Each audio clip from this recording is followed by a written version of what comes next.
तो साथियों अब इतिहास बदलना पड़ेगा और हमें राम के पद चिन्हों पर चलना पड़ेगा। अब ये आवश्यकता है कि हम पितामह भीष्म की तरह सर्व समर्थ होते हुए भी द्रौपदी के चीरहरण को न देखें। हमें विरोध करना पड़ेगा, हमें क्रांति करनी पड़ेगी, हमें उपाय निकालने होंगे, हमें नियम बनाने होंगे। हम केवल समाज के ठेकेदार बन करके समाज को पतन की ओर न जाने दें। इसलिए बोलो भाई, हम गलत कह रहे हैं कि सही कह रहे हैं? जरा हाथ उठाओ। सही कह रहे हैं ना? तो एक काम करो, आप ये मुट्ठी बंद करो और अगर आपके भीतर हिम्मत है, अगर आपके भीतर ये साहस है और आप हमारे विचारों से, पूज्य गुरुदेव के विचारों से सहमत हैं, तो आप ये संकल्प करिए कि हम उन शादियों में नहीं जाएंगे जो शादियां रात में होंगी। हम उन शादियों में जाएंगे जो शादियां सुबह होंगी, दिन में होंगी, दिन के उजाले में होंगी। रात के अंधेरे में तो पाप होता है और पुण्य देवल दिन के उजाले में होता है। हम अपने बच्चों का विवाह रात के अंधेरे में न करें, दिन के उजाले में करें। ये हमारा संकल्प होना चाहिए। हम बिना दहेज के विवाह करें। हम साथियों अपने बच्चों को सुविधा नहीं, संस्कार दें, तब जाकर के हम अपने देश को आगे ले जा पाएंगे। आप खुद सोचो, ये जो रात में शादियां हो रही हैं, ये कब शुरू हुई? जब हमारे देश में मुगलों का राज्य था, मुगलों का साम्राज्य था, हमारा देश परतंत्र था, तो वो हमारी बहन बेटियों को उठा ले जाते थे। इसलिए उनको पता न चले, तब रात के अंधेरे में चोरी से विवाह करना पड़ता था। पर हमारा देश भौगोलिक दृष्टि से आजाद तो हो गया, पर नैतिक दृष्टि से हम आज भी परतंत्र बने हुए हैं। आप कभी विवाह के कर्मकांड की किताब उठा करके देखना, विवाह के कर्मकांड में विवाह के पश्चात वर और कन्या को सूर्य दर्शन करने का प्रावधान लिखा है। क्या रात में सूर्य होता है? वो कहां सूर्य दर्शन करेंगे? तब तत्कालीन ब्राह्मणों ने ये नियम बनाया कि भैया रात के अंधेरे में तो सूर्य दिखेगा नहीं, इन मुगलों के डर से रात में विवाह करना मजबूरी है, इसलिए सूर्य दर्शन की जगह ध्रुव तारे के दर्शन का विधान बना।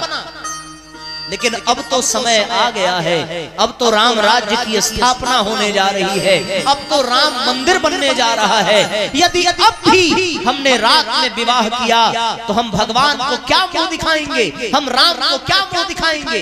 यदि आप मंदिर में राम का दर्शन करने अयोध्या गए तो राम आपसे पूछेंगे कि हमने दिन में विवाह किया था और तुमने अपने बच्चों का विवाह रात में क्यों किया? पूछेंगे कि हमने जब विवाह किया तो हमारे पिता दशरथ ने कोई दहेज नहीं लिया था, तुमने अपने बेटे की शादी में दहेज क्यों लिया? क्या मुंह दिखाओगे? जवाब होगा कोई नहीं होगा। राम की जब बारात गई थी तो बड़े अनुशासन के साथ ऋषि महात्मा संत सिद्ध योगी गए थे, खुद ब्रह्मा और शिव ब्राह्मण बन करके राम की बारात में आए थे। तुम्हारी बारात में देवता तब आएंगे जब इन शराबी बारातियों को तुम निमंत्रण देना बंद करोगे। इसको लिख करके जाइए। आप सबको पता है कि बारात में कौन कौन शराब पीता है। ऐसे शराबियों को न्योता ही मत दीजिए कि वो आकर के शराब के मंडप में माहौल को खराब करें। ये संकल्प आज लेना पड़ेगा।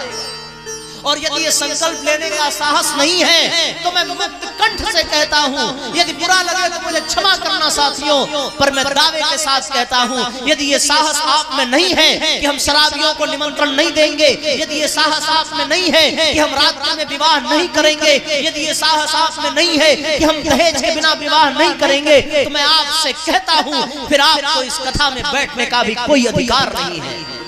फिर आपको कथा में नहीं बैठना चाहिए, क्योंकि यहाँ ढोंग और पाखंड की बात नहीं होगी। आपने बहुत सी भागवत सुनी होगी, बहुत सी कथाएं सुनी होगी, बहुत सी सुन रहे होंगे और भविष्य में भी बहुत सी सुनेंगे, पर उस सुनने का कोई सार नहीं है, कोई मतलब नहीं है, कोई अर्थ नहीं है, यदि हमने अपने समाज में पल रहे इन वितंडावाद को बंद न किया। और यदि आपने चाह लिया तो हरिपुर का ये गांव, हरिपुर की ये धरती फिर से हरी भरी हो जाएगी। जब यहाँ दुल्हन बिना दहेज के आएगी, ये धरती हरिपुर की हरी भरी तब होगी जब यहाँ दिन में शादियां होगी और यज्ञ मंडप में विवाह होगा। ये हरिपुर की धरती हरी भरी तब होगी जब साथियों यहाँ शराबी नहीं संत बारात में आएंगे और बारात उत्कृष्ट बारात मानी जाएगी। क्या ये संभव नहीं है? संभव है। गायत्री परिवार इसको करके दिखा रहा है। आज गायत्री परिवार दिन में विवाह कर रहा है, बिना दहेज के शादियां कर रहा है। और ये मैं आपसे इसलिए कह रहा हूं कि हमने भी विवाह किया है और हमने विवाह में 1 रुपया भी दहेज नहीं लिया है। आप कभी भी जाकर के पता कर सकते हैं। हमने भी विवाह किया है, दिन में किया है, रात में नहीं किया। इसलिए मैं आपसे कहता हूं, पितामह भीष्म की तरह अब चुप मत रहिए। अब समय आ गया है जागने का, तब ये बात बनेगी। तो इन बातों के साथ कि हम साथियों अपने बच्चों का निर्माण तब करेंगे जब उनको संस्कार से जोड़ेंगे। उनको सुविधा मत दीजिए, संस्कार दीजिए। संस्कार रहेंगे बच्चे तो वो अपना भी कल्याण करेंगे और आपका भी कल्याण करेंगे। 16 संस्कार होते हैं। जितनी भी आपके गांव में गर्भवती माताएं हैं और 3 महीने के आसपास उनका गर्भ है या 3 महीने के ऊपर का गर्भ है, उनको आप यज्ञशाला में लेकर के आइए। उनका हम पुंसवन संस्कार कराएंगे और बिना पैसे के कराएंगे। पुंसवन संस्कार में बड़ी ताकत होती है। मैं आपको एक सच्ची घटना बताता हूँ साथियों। एक राजा हुए ऋतध्वज और उनकी पत्नी थी मदालसा। ऋतध्वज और मदालसा, उनके पुत्र हुए अलर्क। मदालसा बड़ी ज्ञानी थी। जब वो लोरियां सुनाती तो अपने बच्चे को लोरियों में उपनिषद वेद वेदांतों के सूत्र सुनाती और उसके होने वाले बच्चे सब बड़े बड़े वैरागी, बड़े बड़े तपस्वी होते थे। एक दिन ऋतध्वज ने कहा कि देवी, यदि सारे पुत्र महात्मा ही हो गए तो हमारे राज्य को कौन संभालेगा? तब मदालसा ने कहा कि चिंता मत करिए महाराज, अगला जो पुत्र होने वाला है उसे मैं साधु नहीं राजा बनाऊंगी। और गर्भ में जब वो बच्चा पल रहा था तभी मदालसा ने गर्भ में ही अपने होने वाली संतान को बड़े बड़े शौर्य की, बड़े बड़े पराक्रम की, बड़े बड़े योद्धाओं की कहानियां सुनाना प्रारंभ की। बच्चा अभी गर्भ में है, पैदा नहीं हुआ। आपने कथा सुना होगा, भागवत की ही कथा है। आप ये मत समझना कि मैं किसी अन्य विषय से बोल रहा हूँ।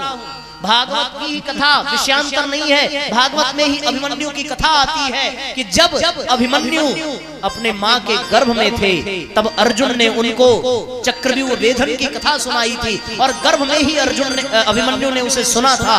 पर सुभद्रा सो गई तो फिर अंतिम द्वार कैसे टूटेगा ये उनको पता नहीं चला। उसी प्रकार मदालसा के गर्भ में अलर्क थे। मदालसा ने गर्भ में संतान को रख करके घुड़सवारी सीखी तो गर्भ में वो बच्चा भी घुड़सवारी सीखने लगा। मदालसा ने युद्ध के नियम सीखे, तलवार चलाना सीखा तो गर्भ में वो बच्चा भी सीखने लगा। मदालसा ने धनुष बाण चलाना सीखा तो गर्भ में वो बच्चा भी सीखने लगा। मदालसा ने उस बच्चे को शौर्य की गाथाओं की कहानियां सुनाई और मदालसा ने कहा, शुद्धोसी बुद्धोसी निरंजनोसी संसार माया परिवर्तनोसी। ऐसे ऐसे सूत्र प्रदान किए कि जब वो बच्चा पैदा हुआ तो महाप्रतापी, महायोद्धा, महाराज अलर्क बनकर के पैदा हुआ। माताएं अपने गर्भ में ही बच्चों का निर्माण कर सकती हैं। आपको पता नहीं है पर मैं आपको बताता हूँ कि 3 महीने के बाद पेट में पलने वाली संतान को सारी बातें समझ में आने लगती हैं। उनके पास इतनी बुद्धि हो जाती है कि वो 1 घंटे में 5000 शब्द सीख सकते हैं। इसलिए जब माँ के गर्भ में हो बच्चा तो परिवार में किसी को गाली गलौच नहीं देना चाहिए। आज बच्चों के मुख पर माँ बहन की गालियां हैं, क्यों? क्योंकि वो पेट में ही वो सुन रहे हैं।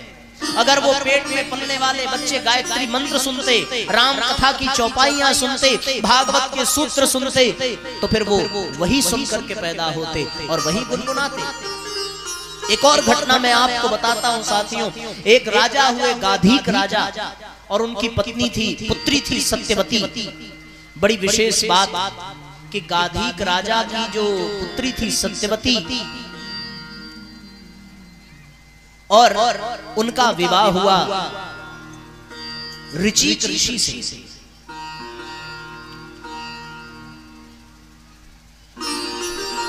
विवाह के पश्चात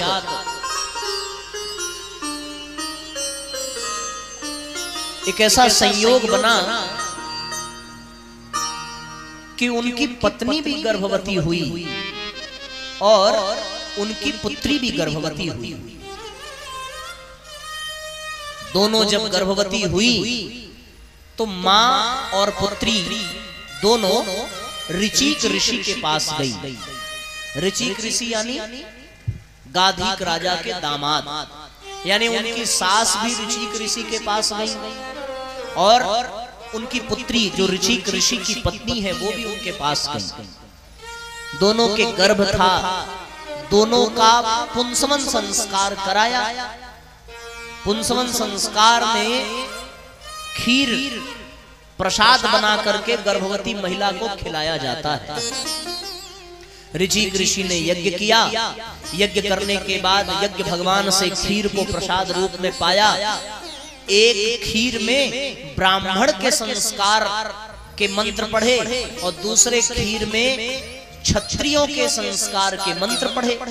क्योंकि ऋचिक ऋषि ब्राह्मण थे तो अपनी पत्नी को उन्होंने ब्राह्मण के संस्कार वाला खीर दिया और गाधीक राजा की पत्नी यानी अपनी सास को क्षत्रियों के संस्कार वाला खीर दिया। अपना सामान कम अच्छा लगता है, दूसरों का ज्यादा अच्छा लगता है। माँ और बेटी ने दोनों ने आपस में खीर को बदल लिया। क्षत्रियों के संस्कार वाला बेटी ने खाया और ब्राह्मण के संस्कार वाला उनकी सास ने खाया। परिणाम क्या निकला? पुत्र दोनों के हुए। एक के घर जन्मे परशुराम और एक के घर जन्मे विश्वामित्र। विश्वामित्र क्षत्रिय थे लेकिन ब्राह्मण क्षत्रिय वंश में थे, लेकिन क्षत्रिय वंश में होने के बावजूद भी उनको ब्राह्मणों के संस्कार वाला खीर पुंसवन संस्कार में खिलाया गया था। तो वही विश्वरथ आगे चल करके जब वो संस्कार जागा तो वो क्षत्रिय से ब्रह्मर्षि विश्वामित्र बन गए और ब्राह्मण परिवार में परशुराम पैदा हुए थे। जब उनके भीतर क्षत्रिय वाला संस्कार जागा तो वही परशुराम ब्राह्मण होते हुए भी योद्धा बन गए और क्षत्रियों जैसा संहार करने लगे। तो जरा सोचिए कि उस खीर में कितनी क्षमता थी, कितना प्रभाव था कि उस खीर के प्रभाव से एक ब्राह्मण भी क्षत्रिय बन जाता है और एक क्षत्रिय भी ब्राह्मण बन जाता है। विश्वरथ से वो विश्वामित्र बन गए और ये राम से परशुराम बन गए। ये पुंसवन संस्कार का प्रताप है साथियों। तो वो माताएं जो गर्भवती हैं वो अपने बच्चों का यहाँ यज्ञशाला में निःशुल्क आकर के संस्कार करावें ताकि उनके बच्चे भी, उनकी संतान भी श्रेष्ठ संतान बने। उसके बाद हम लोग कथा में सुनेंगे कि राम और कृष्ण का नामकरण भी होता है। ये नामकरण क्यों होता है? हम लोग अपने बच्चों का नामकरण कुछ भी रख देते हैं, चिंटू, पिंटू, भिंटू, घुंटू, लंटू, कुछ भी नाम। मिठाइयों के नाम पर लड्डू, पेड़ा, बर्फी बच्चों का नाम रख देते हैं। आजकल फिल्मी कलाकारों के नाम पर निरहुआ, खेसारी, फिसारी सब नाम रख देते हैं जिस नाम का कोई मतलब नहीं। ऐसे ऐसे नाम। एक घर में बच्चा हुआ, उस बच्चे का नाम उन्होंने गप्पू रख दिया और गप्पू नाम शास्त्र कहता यथा नाम तथा गुण, और जैसे ही नाम रखा उसका गप्पू वैसे जीवन भर वो गपगपाता रह गया और गपगपाते गपगपाते उसका जीवन पूरा गप्पू बन गया, जीवन में कुछ कर नहीं पाया। इसलिए नामकरण संस्कार में बच्चों का श्रेष्ठ नाम रखना चाहिए, जिस नाम का कोई अर्थ निकले, जिस नाम का कोई गुण हो और उनके जीवन में उस नाम का गुण दिखाई देने लगे। पहले के लोग अपने नाम, पुराने जमाने के जो लोग होंगे उनका नाम कभी जाकर के पूछना, उनका नाम भगवान के नाम पर रखा जाता था, उनका नाम मौसम के आधार पर रखा जाता था, उनका नाम पुष्पों के आधार पर रखा जाता था। आजकल का नाम बड़ा विचित्र रखा जाता है। पहले की महिलाओं का नाम शकुंतला, सावित्री, सीता, इस तरह के नाम होते थे। आजकल की लड़कियों का नाम स्वीटी, पिंकी, चिंकी, यही नाम है। और जब वो पैदा होती हैं तो काम भी सूटिए पिंकी वाला करती है। अब नाम रखोगे स्वीटी तो जिंदगी भर सीटिए बजाती रहेंगी और कुछ नहीं कर पाएंगी। सावित्री रखते तो उनका चरित्र सावित्री जैसा होता, सीता रखते तो उनके व्यक्तित्व में सीता का गुण होता, उनके ऊपर नाम का असर पड़ता। नाम रखते राम तो राम का गुण आता, नाम रखते कृष्ण तो कृष्ण का गुण आता। लेकिन हमने नाम विचित्र रखा। और ऐसा नहीं है कि ये बात हम लोगों को पता नहीं है। यदि नहीं पता है तो अपने बच्चों का नाम लोग रावण क्यों नहीं रखते? किसी भी स्त्री का नाम कैकेयी क्यों नहीं रखा? किसी भी महिला का नाम मंथरा क्यों नहीं रखा? क्योंकि पता है जैसा नाम रखेंगे वैसी वो बनते चले जाएंगे।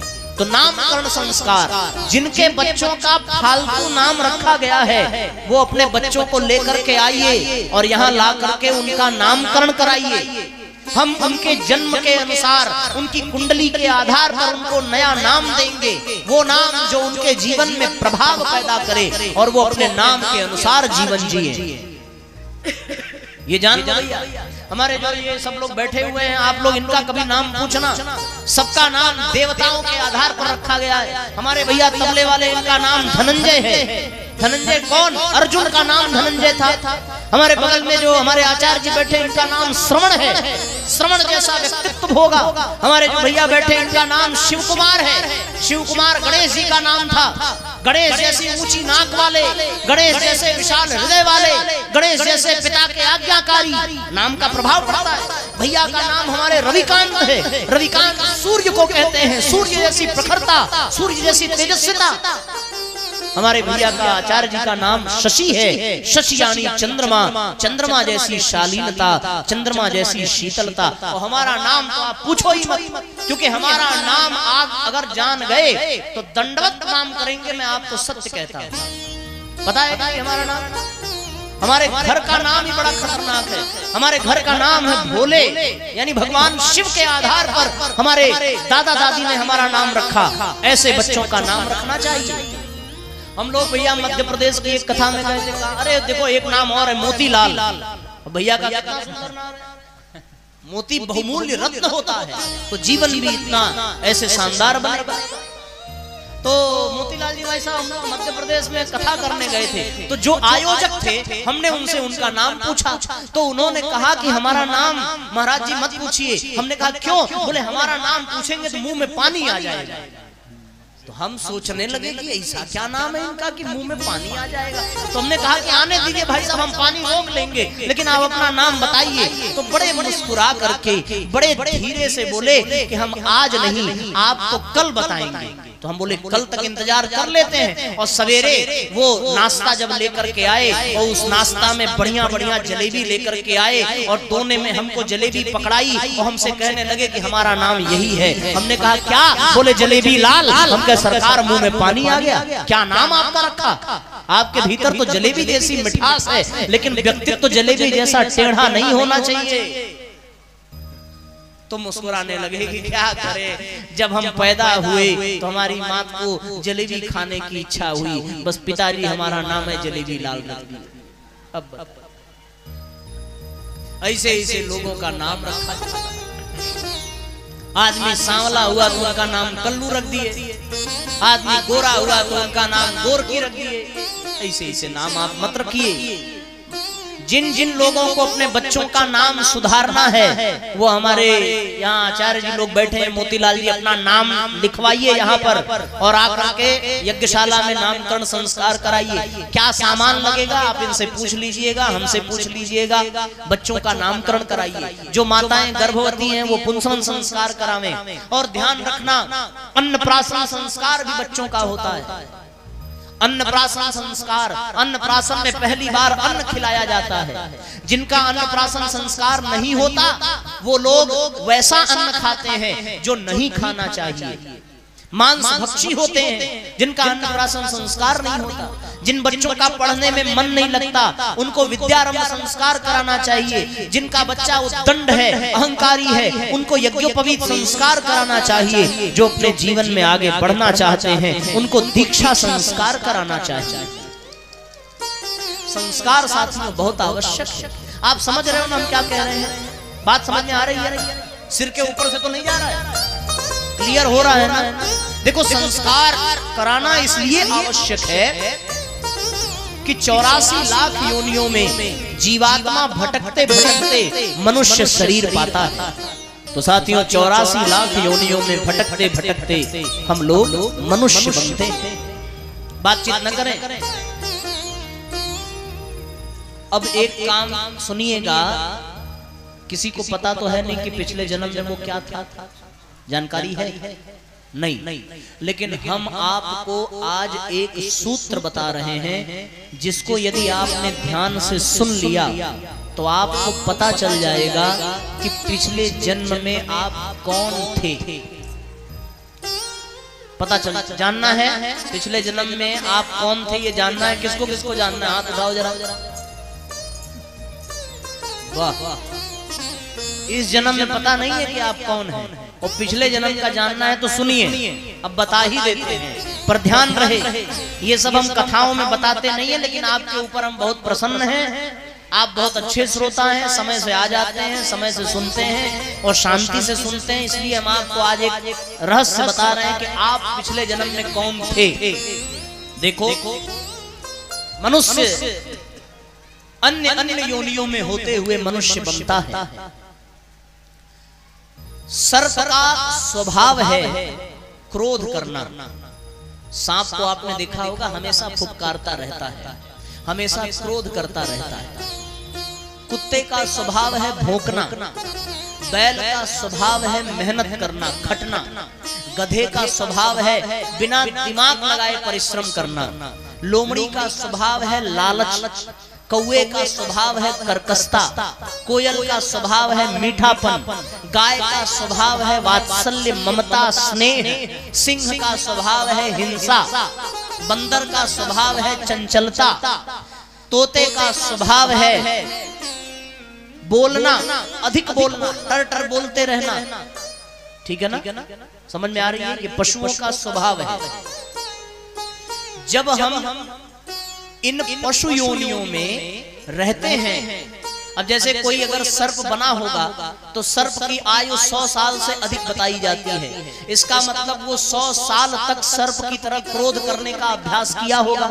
और वही सर्प योनि से जब मनुष्य योनि में आया तो जीवात्मा तो नहीं बदलती, केवल शरीर बदल जाता है। तो वो मनुष्य शरीर तो पा गया, पर सर्प जैसे क्रोध करने का स्वभाव नहीं जाता और वो बात बात में क्रोध, गुस्सा करता रहता है। इन पशु प्रवृत्तियों को छुड़ाने के लिए ही ऋषियों ने संस्कार परंपरा शुरू की। तो अब आप पिछले जन्म में कौन थे, इसको जानने के लिए इस सूत्र को आधार बनाइए कि जिसको बहुत गुस्सा और बात बात में गुस्सा आता हो, क्रोध आता हो, वो पिछले जन्म में क्या रहा होगा? हाँ, अब आप समझिए कौन पिछले जन्म में क्या था। जो बहुत चंचल हो, कभी इस डाली पर, कभी उस डाली पर, कभी घर में, कभी बाहर, कभी बेडरूम में, कभी बाथरूम में, ऐसा चंचल प्राणी पिछले जन्म में क्या रहा होगा? क्या रहा होगा? बंदर। आप ही बता रहे हैं, हम नहीं बता रहे। जिसके पास बुद्धि कम हो, खाली मेहनत पे मेहनत किया जा रहा हो, मालिक की जी हुजूरी करता रहता हो, उसको क्या कहेंगे? गधा। जो दिन रात घर के दरवाजे पर, खटिया पे, बेड पे बैठ करके अपने बच्चों के ऊपर भौंकते रहता हो, उसको क्या कहेंगे?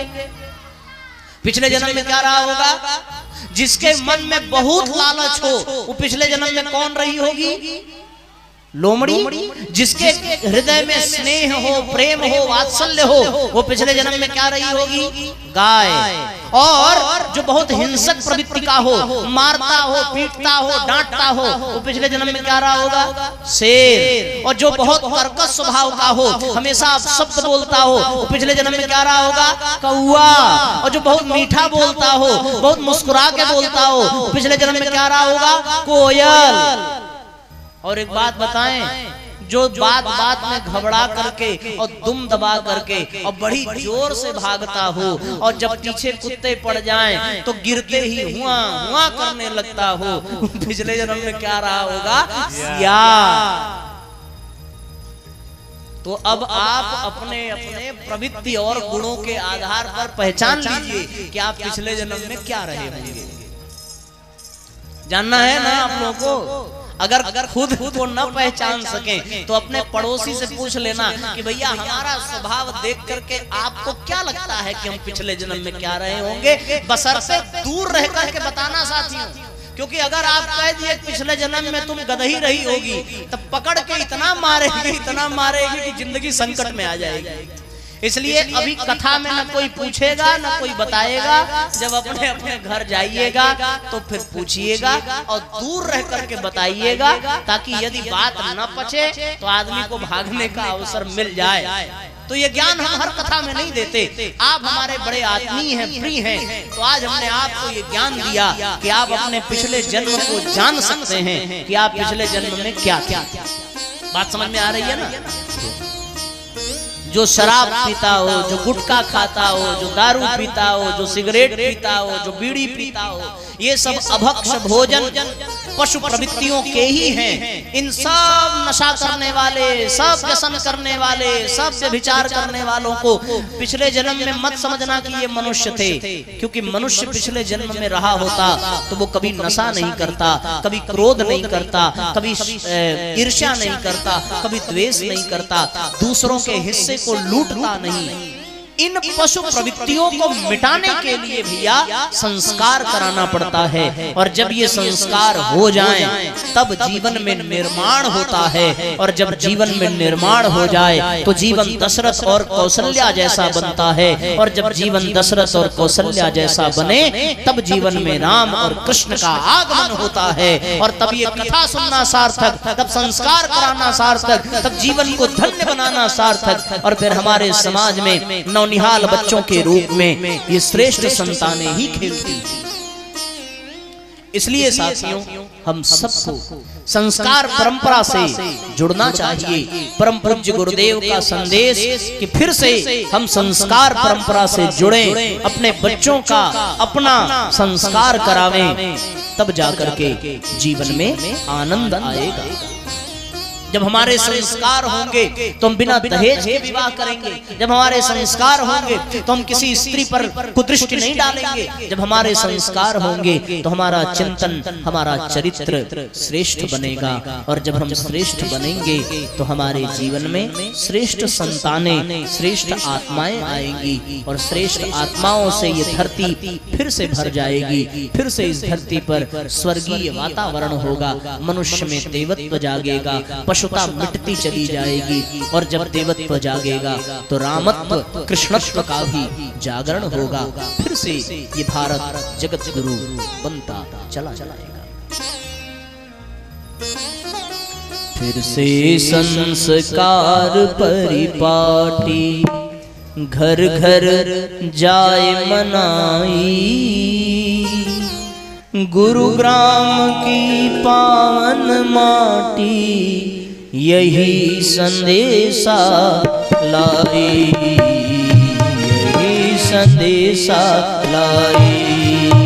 फिर से संस्कार परिपाटी घर घर जाए मनाई, फिर से संस्कार परिपाटी घर घर जाए मनाई, गुरुग्राम की पावन माटी यही संदेशा लाई, यही संदेशा लाई, यही संदेशा लाई। एक साथ तालियां बजाइए।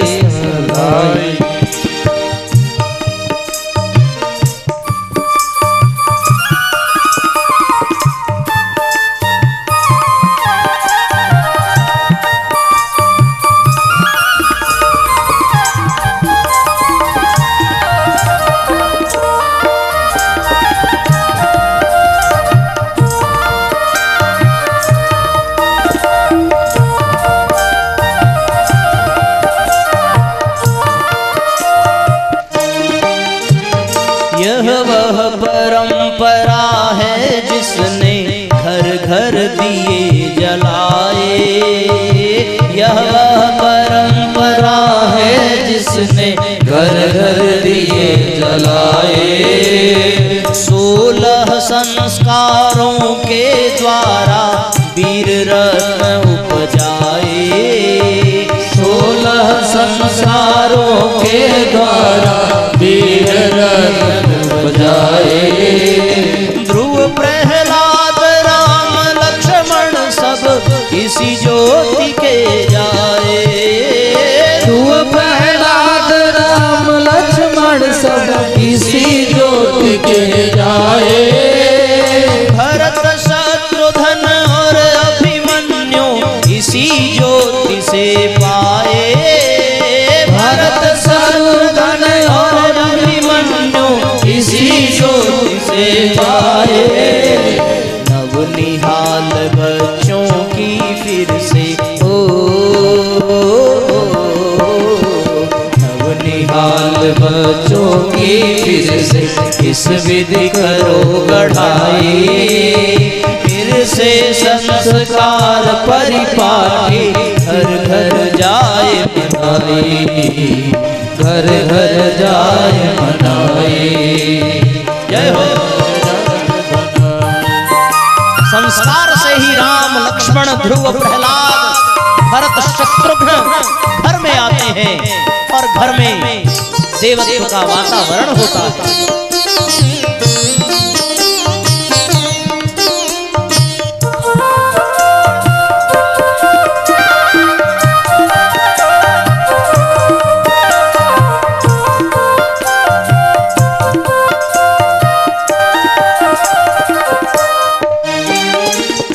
जन्मे कैसे दुनिया में यह मनुष्य तन पाया।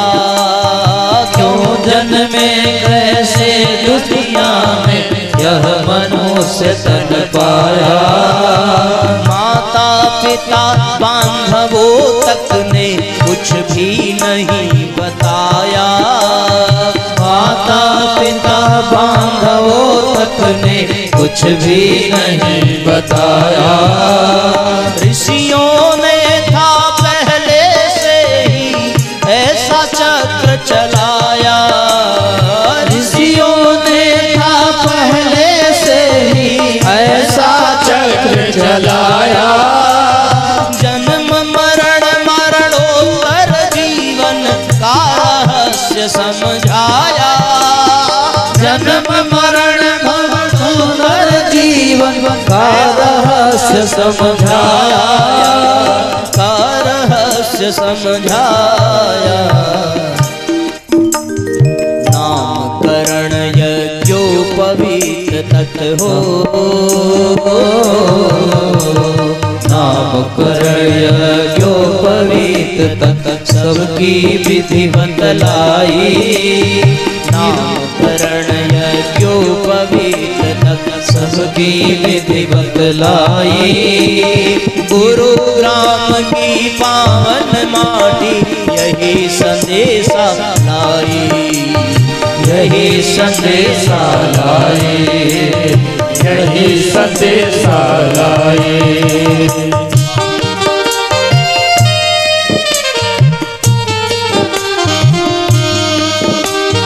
जय हो। सब लोग अपने घरों में संस्कार कराइए।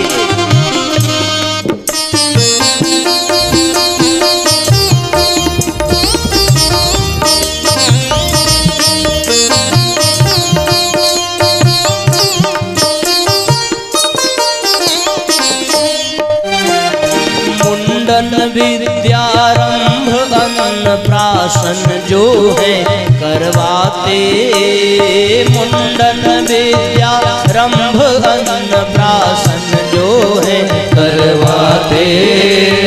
उनके बालक महानता के पथ पर बढ़ते जाते। उनके बालक महानता के पथ पर बढ़ते जाते। क्यों विवाह में आखिर जुड़ते इतने रिश्ते नाते। क्यों विवाह में आखिर जुड़ते इतने रिश्ते नाते। यह संस्कार भावरों तक भेद सभी बतलाते। यह संस्कार भावरोधक का भेद सभी बतलाते। भेद सभी बतलाते, उसको समझा नहीं गृहस्थी। उसको समझा नहीं गृहस्थी, नाथ मोड़ बसाई। गुरुग्राम की पावन माटी यही संदेशा लाई, यही संदेशा लाई।